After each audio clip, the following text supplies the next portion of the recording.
You talk about notebooks, yeah. So are you basically motivating them from matrix to cover to essentially, yeah, and trade-offs between the different methods. All right. I very much enjoyed, because I've not really done much. Okay. Good afternoon, everybody. My name is Diego Collarana, and I will present the topic of knowledge graph treatments for hallucinating large language models. First, let me introduce a little bit my organization. I'm working in Fraunhofer. Fraunhofer is one of the biggest applied research centers in Germany and over the world. We have more than 26,000 employees spread over 72 institutes all over Germany. My institute is the leading research institute in the fields of artificial intelligence, machine learning, and big data. We are more than 300 researchers, and from those, more than 30 people are doing conversational AI and knowledge graphs. That's my team. We do conversational and knowledge graphs. So let me show you a small video of our technology.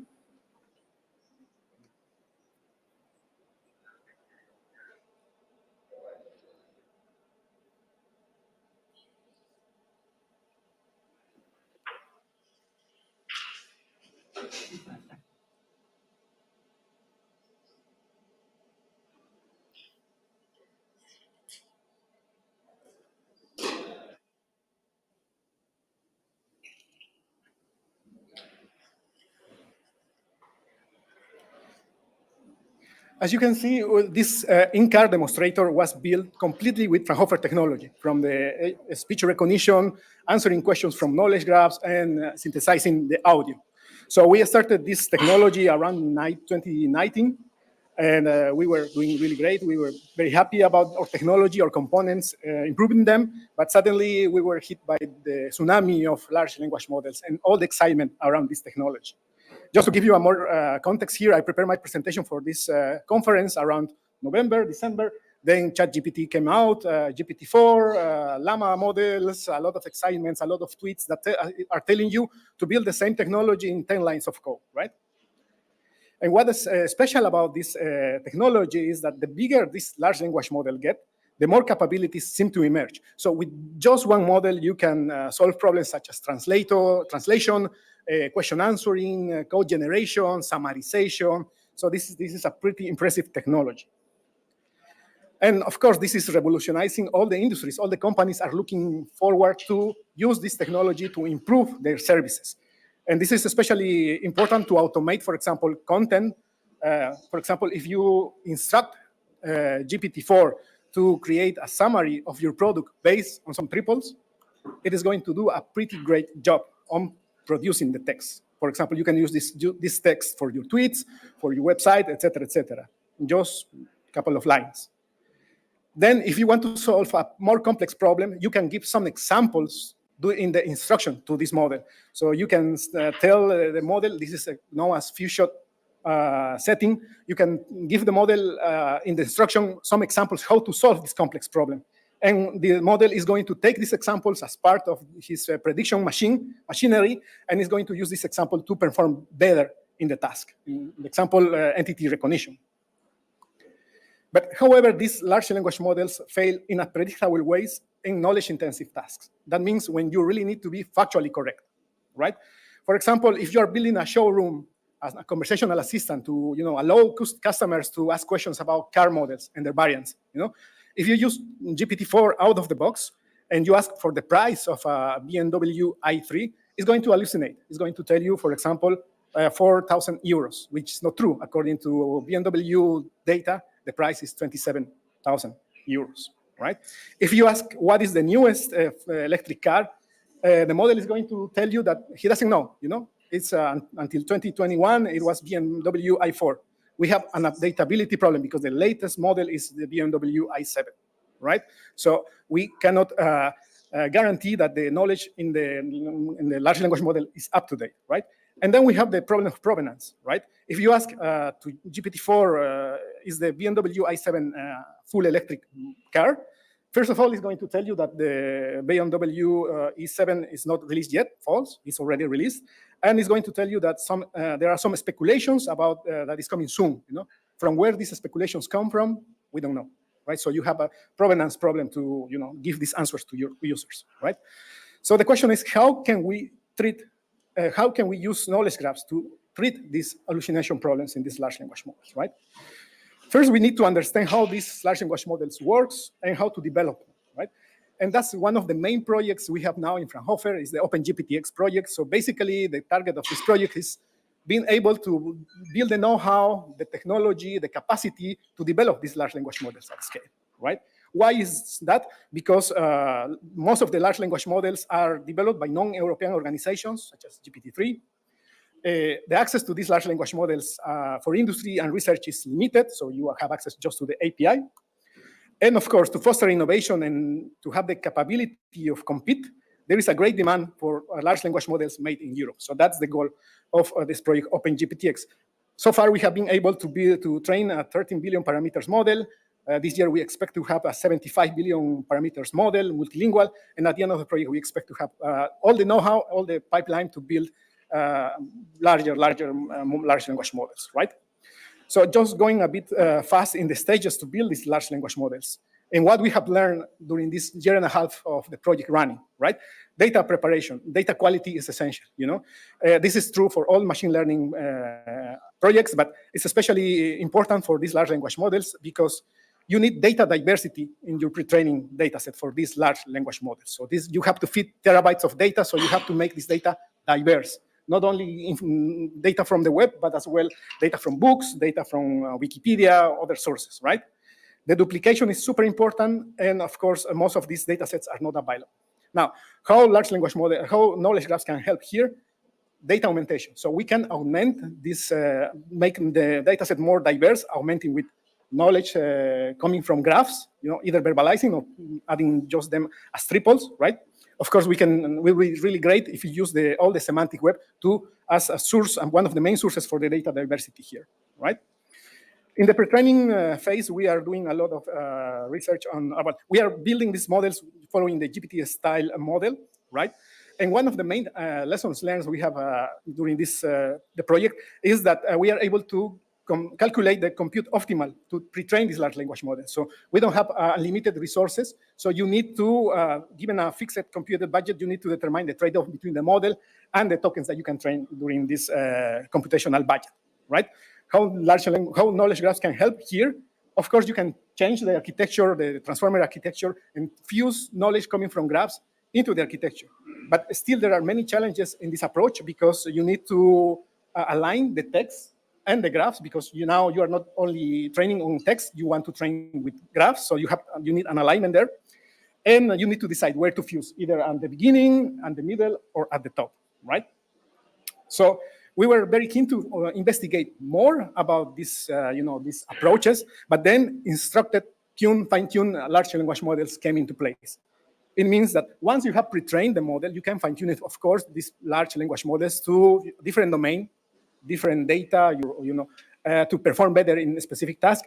And one of the key elements that have made ChatGPT a success is that they fine-tune the model to follow instructions, right? So now you can give some instructions to the model, and the model is going to do a pretty good job at following these instructions, right? So this fine-tuning process was very successful, combined, of course, with reinforcement learning and human in the loop, right? But this approach has been created the most value large language model so far, right? So we need to adapt very fast as well to these changes, this evolution. Evaluating the large language model capabilities is super important because, to evaluate how much is the hallucination going on, you need to evaluate these large language models in the zero and few shot scenarios. And of course, you need benchmarks, right? You need benchmarks that are going to challenge the large language model, right? One of the main works here is the big benchmark, which is a collaborative benchmark aimed at producing challenging tasks for large language models, right? This benchmark includes 150 tasks going from logical reasoning, translation, question answering, mathematical problems, right? How can knowledge graph help here?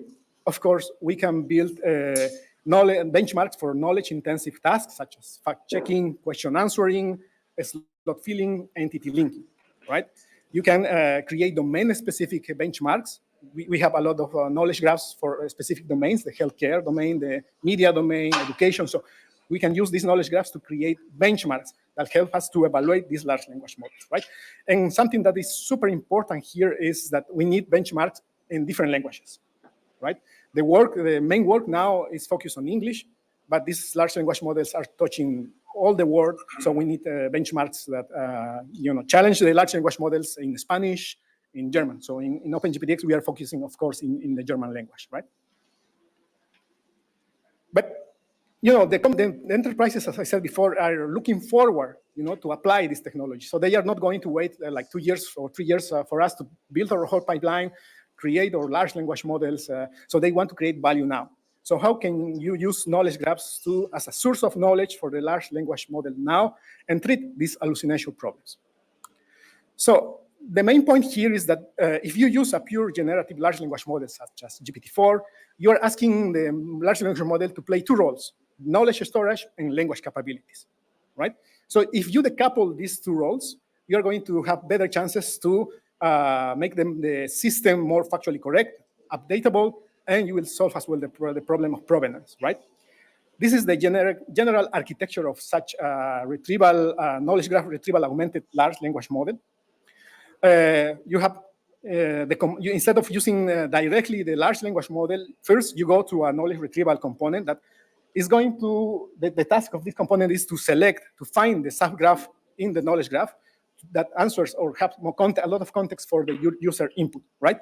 And then this subgraph goes to a knowledge injector component that is going to fuse this knowledge that you extract with a prompt that has been designed to use the most effectively way the knowledge coming from the graph.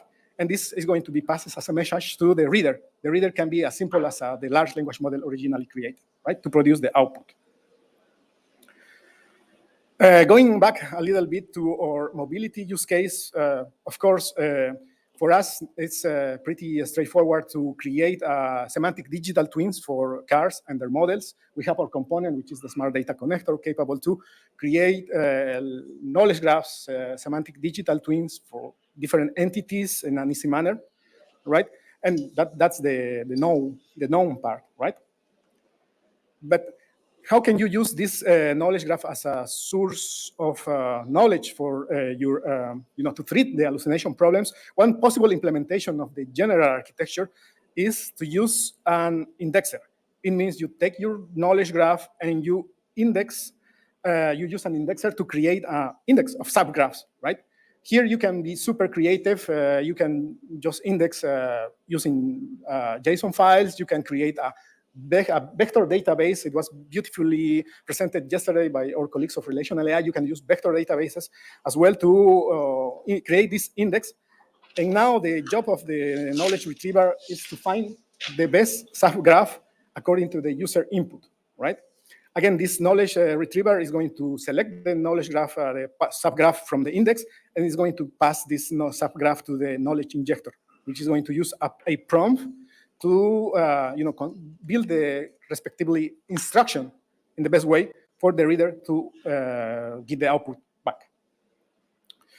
If we run an example here, if you ask, for example, what is the price of a BMW i3 in your question, the job of the knowledge retriever is to find, in the index, the set of triples, the set of knowledge that contains the answer here, right? And send this subgraph, these triples, to the knowledge injector, combined with some prompts, is going to build a very nice instruction that is going to be sent to the large language models. Most of you, I think you are, I suppose you are using either the API from OpenAI, Microsoft, but although we are still waiting, developing our pipeline to create these large language models in Germany, there is an option already in the market that you can use. This Alpha is partner in our project in OpenGPT-X, and they have already trained very, very strong large language models. So in our case, in our developments, we as well take advantage of this partnership to use large language model that has been built, has been created in Germany, right? And the idea is that when you combine these components, ideally the answer from the system is going to be that the price of the BMW i3 is the right answer, right? 27,000 euros. Another possible implementation of this retrieval approach is since we are working on top of knowledge graphs, right? Now what we can do is the knowledge retriever is to create a Sparkle query, right? Based on the user input, you can give the task to the knowledge retriever to create a Sparkle query that answers the question, right? From the graph, right? And then you run the Sparkle query, of course, and then it's the same pattern, right? You get the answer from the graph, and you combine this answer. You send this answer to the knowledge injector, and the knowledge injector is the task here is the same: is to combine this knowledge with a very, smart prompt in order to verbalize the answer, or to send the answer to the reader that is going to verbalize the answer of the Sparkle query, right? For example, if you ask what is the newest fully electric car from BMW, the expectation is that the knowledge retriever produce this Sparkle query automatically. You run the query, you get the results, and you send the results to the knowledge injector. As I said before, we have been very successful at building a component that creates this Sparkle query automatically from text. Of course, again, you can be super creative here. There are a lot of reference on internet that is telling that you can as well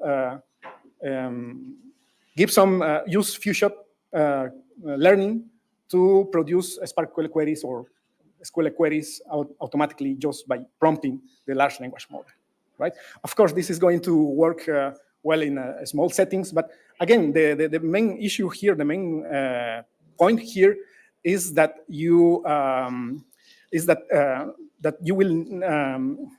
you can be super creative here, right? And use the technology, the know-how that you have before, right?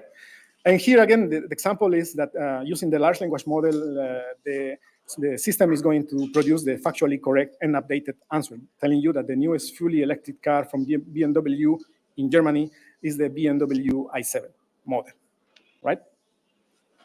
Sorry, can I just ask a question on that last slide? Yeah, I'm going to finish my presentation. Yeah, just 2 minutes. I'm almost done.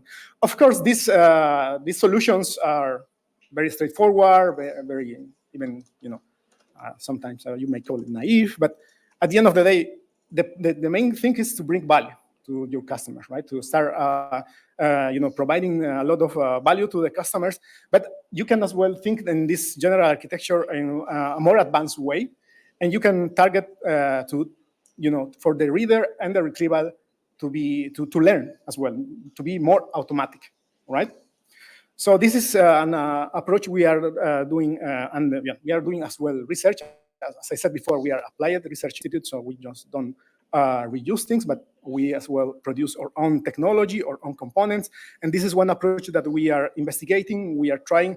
So the idea here is basically for the knowledge graph retrieval to create a more powerful index. It means that during the learning phase, during the training phase, the knowledge graph retrieval is going to learn how to combine two modalities of data: the sequence, the paragraphs that you have, and the entities, the main entity from the paragraph as well, and graph representation of the main entity in the paragraph. And the idea is that this model is going to produce a fused index that is capable, that the reader is capable to query directly. With the input of the user, is going to query the index right away, is going to find the subgraph, and the subgraph is going to be passed again via a prompt technique to the large language model to create the output, right? And the most interesting part here is as well, not only you can not only train the knowledge graph retrieval, but you can as well train the reader to select and to produce the better prompt, what is called continuous prompting, right? So this is one of the good approaches that we are investigating to make this solution, more smarter, so to say, right? Here is one running example. So if you have this sequence, the newest fuel electric car from BMW is in Germany and the idea is our experiments are that the next best token is going to be the BMW i7 model coming from this more powerful index that we have created during learning phase, right? Conclusions and lessons learned. So, of course, large language models have this disruptive potential So gaining expertise in large language models is necessary to avoid critical dependency, right? Knowledge graphs can help at different stages of the large language model creation, right? I have just mentioned a few ideas, but there are plenty of possibilities there. Knowledge graphs, are foundational technology to bring large language models into real business applications. And of course, this knowledge graph retrieval augmented large language models are a pragmatic approach to treat the hallucination problems in large language models. Thank you so much.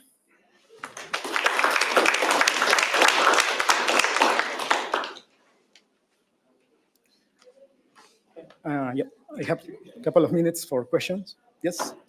So, are you assuming you're in a closed domain? So, for example, here you are in the car industry, and your ontology is limited to that. And how applicable is it to open models, domains? Yes, that's true. We are focused, as my team is doing conversational assistance for industries. We are, constrained by the domain in the industry that we are working. Yes, so the digital twins, for example, are designed to, for car manufacturing industry, for education.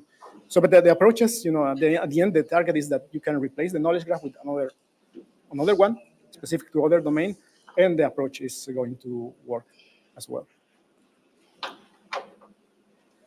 Good presentation. So I wanted to know whether you can elaborate on the knowledge injector, right?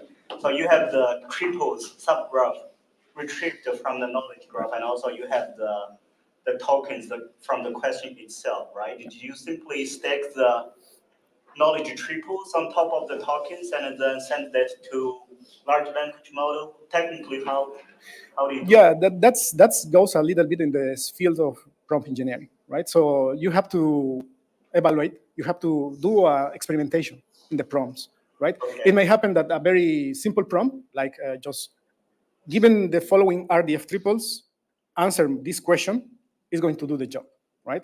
Maybe you will need a more advanced prompt, giving more context in the prompt, get it from the subgraph, right? To make this system work better. Then it comes the question of evaluation, right? So you have to evaluate how your prompts are doing once you are designing them. Yeah. Okay, so essentially the knowledge injector is like a really dynamic prompt engineering. The template you put your knowledge triples plus the natural language together. Yeah. Okay, thank you. Sorry, yeah, he was asking for. So with this injector, how do you constrain the amount of information you're retrieving from the knowledge graph? Because you've got there almost an unconstrained question. How do you try and what are the tricks for constraining the amount of information you then provide to the LLM? Because we all know that there are limitations on the number of tokens you can provide these things, right? Yeah, that's a good question. But first of all, the limitation of tokens that you can send to large language, to these models, are increasing and increasing step by step. And of course, then is the job of the knowledge graph retrieval to select the best subgraphs according to the input, right? One technique that you can use is you can as well always do some entity linking or entity recognition and use this information as well as part of the retrieval component. So it selects the more just a subset of your index, the best candidates according to the entities that it has been detected. They have been detected in in the prompt, in the user input. Yeah, but of course, again here. The problem, the general architecture is telling you have to move this problem to a retrieval problem solution. So there you can definitely apply different techniques, different strategies, different methods to make this knowledge retrieval smarter. Yeah.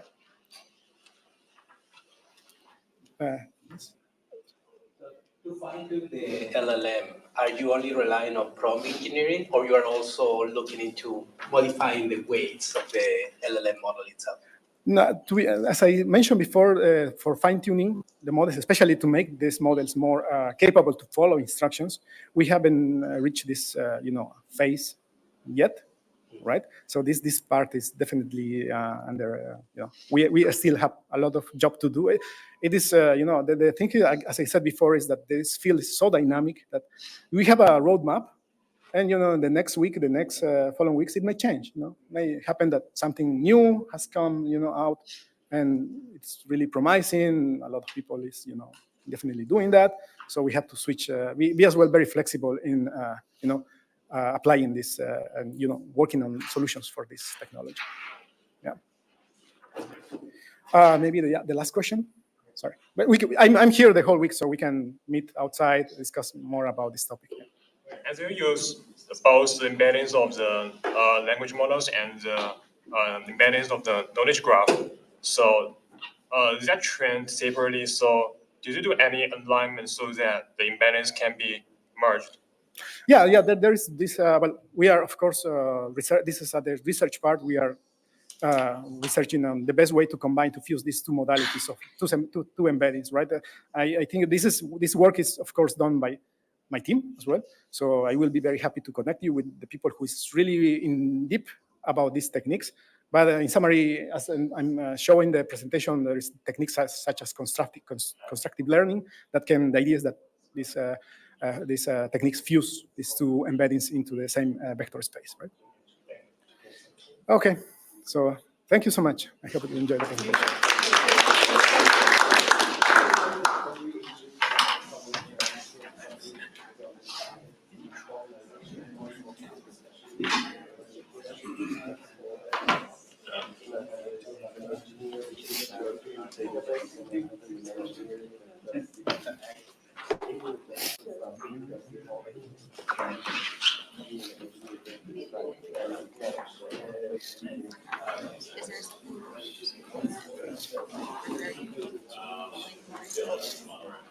That's you, yeah?